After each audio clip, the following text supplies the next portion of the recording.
Le procès en appel de deux anciens maires rwandais, condamnés en 2016 pour leur implication au génocide des Tutsis dans leur village de Kabarondo en avril 1994, a débuté mercredi devant les assises de Paris.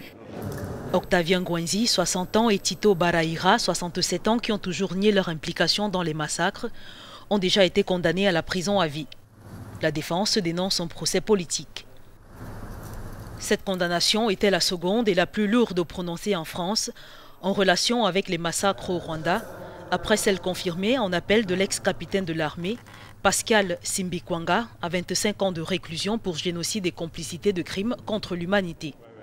L'enjeu majeur de ce second procès, qui arrive 24 ans après les faits, est de savoir s'ils échapperont cette fois à la prison à vie.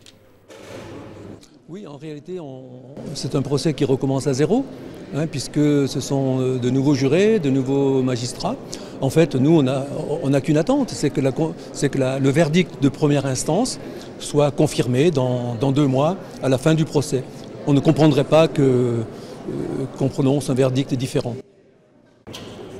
Comme en 2016, les débats seront filmés pour l'histoire.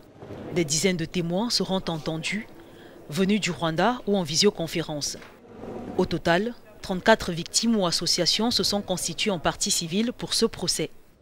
Une fois les 9 jurés tirés au sort, la liste des témoins pour affiner le calendrier d'audience est en revue par la présidente du tribunal. Les débats se tiennent en principe jusqu'au 6 juillet.